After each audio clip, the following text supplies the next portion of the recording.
The growth numbers have come in higher than many expected, but I'm still not satisfied with the level of growth that our economy is achieving, and that's why I am determined to go further and faster in delivering the economic growth and the improvements in living standards. We're on the road to 10,000 subscribers, and we couldn't have done it without you. Thank you for your incredible support. To celebrate, we're giving away £1,000 to 10 lucky winners, £100 each. Here's how to enter. Subscribe to our channel. Like this post. Drop your postcode in the comments. Once we hit 10,000 subscribers, we'll randomly select the winners. Don't miss your chance to be part of the £1,000 giveaway. Start now, and it could be you.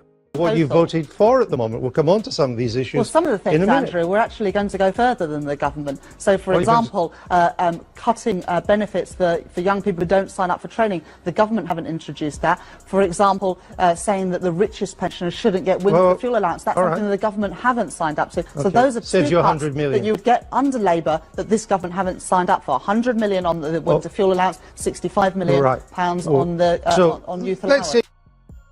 So Rachel Reeves says she worked at the Bank of England for 10 years. Sounds impressive, right? Except it's not true. Official records show she was there from September 2000 to March 2006, that's 5.5 years, not 10. Now, maybe she made an honest mistake. Maybe she forgot the exact dates. Well, here's where it gets even more suspicious. Her LinkedIn profile listed her time there as ending in December 2006, 9 months later than the actual date. And when she got called out on it, her team blamed an administrative oversight. That's convenient. A small error, maybe, but when you're trying to sell yourself as an economic expert, shouldn't you at least get your own work history right? Economist at HBOS when she was no such thing. She was a manager in charge of complaints or something. We know now that her claim to have been an economist for 10 years at the Bank of England was a crock of crap. She was actually an economist for 5 years and 9 months. She said, all right, it wasn't 10 years, it was 6 years. Well, it wasn't 6 years either. So she had to admit again that she was. There's Halifax Bank of Scotland, another job that Reeves has talked up. She called herself an economist there. Sounds like she was crunching numbers, making big financial decisions, right? Well, not exactly. Reports suggest she wasn't working on high-level economic strategies at all. Instead, her role was mostly administrative, working in the complaints department. Nothing wrong with that, but it's a far cry from being an economist shaping financial policy. And that's not all. There are claims that, while she was at HBOS, an internal investigation was launched into her expenses.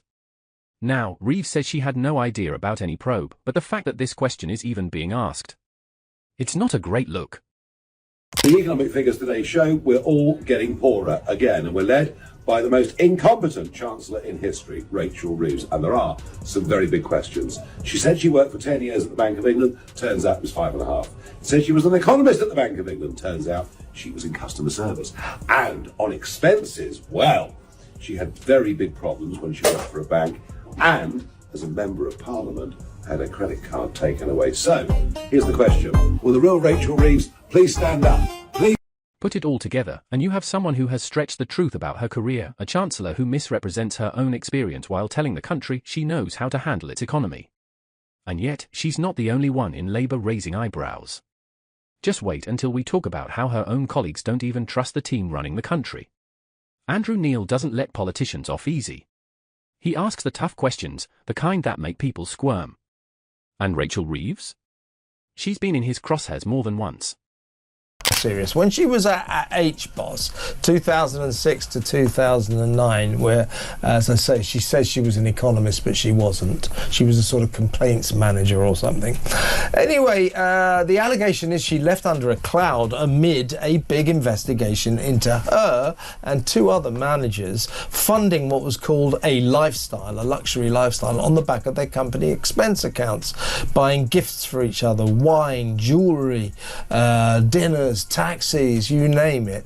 And the word was that she had to quit over this. A few years ago, Neil pressed Reeves about her stance on the winter fuel allowance, a vital benefit that helps pensioners afford heating during the cold months. At the time, she danced around the issue, but the reality was clear: she wanted to take it away. Fast forward to when she became Chancellor, and what happened? That's right, she followed through and scrapped it, the very thing she tried to downplay in that interview, later made official policy. But Neil wasn't done with her. More recently, he's been taking an even closer look at her economic credentials. Given her shaky track record of exaggerations, it's no surprise he's questioning the authenticity of her achievements. She claims to be an expert in finance and economics, yet she's been caught misrepresenting her work history and celebrating weak economic growth as if it were a major victory. This is something the Chancellor of the Exchequer definitely does not want you to know, which is why I'm going to share it with you. Yet again, Rachel Reeves is under fire because it appears there's a serious discrepancy in her CV, and not for the first time. This time, it appears she exaggerated how much time she spent as an economist at the Bank of England. The Chancellor's office has blamed it on an administrative error by her officials. Here's the thing which is even more disturbing. We now know via an investigation at the BBC, of all places, that when she was at HBOS, she was investigated over a fiddle in her... Neil has been relentless, calling out the gaps in her resume and the lack of real progress under her leadership. His message is clear: how can someone who can't even be honest about their own past be trusted with the country's financial future? And he's not the only one raising concerns. Even within her own party, there are serious doubts about the people leading Britain right now. When your own team doesn't believe in you, that's when things really start to unravel. I guess we can now pretty much consign everything Labour had to say about tax during the election campaign to the dustbin of history. Consider how the narrative has changed.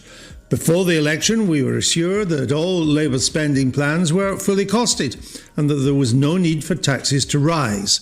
There are a few small and specific increases, like VAT on school fees. Within weeks of being elected, Chancellor Rachel Reeves claimed to have discovered a £22 billion fiscal black hole left behind by the dastardly Tory. PR and the IFS had already warned that Labour would inherit an eye-wateringly tight fiscal position, but that didn't stop Reeves affecting to be surprised. Nobody else was. Rachel Reeves stood before the cameras, grinning, and proudly announced a 0.1% increase in the UK's GDP for the last quarter of 2024. Yes, 0.1%, a number so small you might need a microscope to see it. But she spoke as if she had just rescued the economy from the brink of collapse. Here's the reality: that tiny growth figure barely avoids recession. It's not a sign of a thriving economy, it's a sign of stagnation. The economy had been flatlining for months, and this 0.1% is nothing more than a dead cat bounce, a small, meaningless uptick that changes nothing for ordinary people. Yet Reeves acted as if she had delivered an economic miracle. The truth? Wages are still struggling to keep up with inflation, businesses are facing tougher conditions, and the cost of living crisis is far from over. But hey, 0.1%, right? We don't seek to embarrass you, but we'd just quickly like to go through it. It'll take me 20 seconds to summarise it. You told Stylist magazine that you'd worked at the Bank of England for a decade. In fact, it was only 6 years. And one of those years was at the London School of Economics doing a master's course. So that's 5 years and not a decade. And in biographies that you'd actually endorsed, it was stated that you worked as an economist at the Bank of England, the British Embassy in Washington, and latterly at the Halifax Bank of Scotland. But according to your former colleagues in your actual job, you actually worked in a support department at Scottish Bank and you sort of helped out with admin. If that wasn't enough, let's talk about Rachel Reeves' fiscal policies, because they tell an even bigger story. Back in October 2024, Reeves rolled out a budget pact with £4 billion in tax hikes. That's the largest tax increase the UK has seen since 1993. The goal? More government revenue. The effect? Less money in people's pockets, lower business confidence, and a serious threat to economic growth. Raising taxes during a weak economic period is like trying to fill a leaky bucket with water. It just doesn't work. Businesses are already struggling, and higher taxes only make it harder for them to invest, expand, or hire new workers. The result? A sluggish economy with no real momentum. Tune of thousands of pounds. The Treasury say she didn't know anything about the investigation, but a whistleblower knows all about it and has shared it with the BBC. So I'm asking you this: is the Chancellor of the Exchequer being straight with the public? Is she lying to us? And if she is lying to us, what else is she lying about? I'll tell you what she's lying about, in my view, the state of the economy. It's tanking, growth flatlining, interest rates edging up, business confidence collapsing. Our first woman chancellor, and she's proving to be a complete disaster who may not be honest either. Even Labour supporters are starting to question whether Rachel Reeves really knows what she's doing. She claims to be an economic expert, but so far, the numbers don't back her up. Instead of making tough decisions that actually improve growth, she's throwing spin at the public, hoping they won't notice the difference between a recovery and a statistical rounding error. Meanwhile, business leaders are warning that these policies could backfire in a big way. When confidence drops, investments dry up. And when businesses don't invest, the economy doesn't grow. It's a cycle of decline, and Reeves is the one setting it in motion. So, what's her next move? Keep celebrating tiny, meaningless improvements while avoiding the real issues? Or will she finally admit that higher taxes, weak policies, and exaggerated credentials don't build a strong economy? Because right now, all she's doing is delaying the inevitable. And sooner or later, the British public will wake up to it. It's one thing when the opposition questions your leadership. But when your own team starts taking shots at you, that's when things get serious. Angela Rayner, the Deputy Prime Minister, didn't just criticise Keir Starmer, she reportedly mocked him. According to insiders, she once said Starmer couldn't run a bath, let alone a country. And if that's what his own deputy thinks, what does that say about Labour's leadership? This isn't just a small disagreement. It's a deep divide within the party. A new book reports that you said he couldn't run a bath. Did you say that? Well, I'm not, there's a lot of things that were said in that book that I don't recognise, to be honest. So and did you not say that? And it's tittle tattle, so I don't recognise what was said in that book. But that's not tittle tattle, that's what the woman who's now the Deputy Prime Minister is reported to have said about. For months, there have been whispers of tension between Starmer and Rayner, with some suggesting that she doesn't fully support his leadership. And while she plays the role of a loyal deputy in public, behind the scenes, it's a different story. The cracks are showing. Some Labour MPs aren't convinced that Starmer has what it takes to win the next election, let alone govern effectively. Then there's the issue of public trust, or rather, the lack of it. Reeves has been caught stretching the truth about her career. Her economic achievements are underwhelming, and now even her own party members are questioning leadership at the top. The British public isn't blind to this. When people hear Reeves falsely claim she worked at the Bank of England for a decade or watch her celebrate a 0.1% economic boost like it's a major victory, it makes them wonder, if they can't be honest about the small things, how can they be trusted with the big things? Labour promised stability. Instead, the leadership is divided, public confidence is shaken, and the economy is barely moving. If even top Labour officials don't have faith in the team running the country, why should anyone else? You enhance your CV to make yourself look better qualified. I'm really proud of the jobs that I did before I became a Member of Parliament. I worked at the Bank of England in the international area, working on investment and productivity. I worked as the second Economic Secretary at the British Embassy in Washington. I've done an undergraduate degree in PPE, a master's from the London School of Economics in economics, and then I worked in the private sector where I worked for Halifax Bank of Scotland. Why did you say that you'd worked at the Bank of England for a decade when in fact it wasn't even 6 years, it was 5. I mean, so where does this leave us? Rachel Reeves has exaggerated her credentials, been grilled by Andrew Neil over her misleading claims, celebrated weak economic growth as if it were a major success, and is part of a government where even top Labour figures don't trust the leadership. The UK's economy isn't thriving, it's barely treading water. And instead of real solutions, we get PR spin and excuses. The £40 billion tax hike is squeezing businesses and workers, and confidence in the government is crumbling.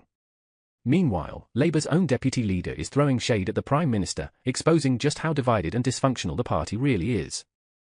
No matter, the search was on for some big tax rises to fill in the black hole.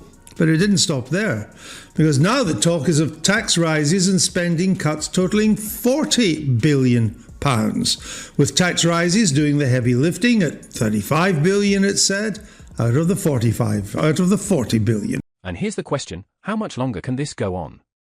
How long before people realise that this government isn't delivering real progress, just empty words? So, what do you think?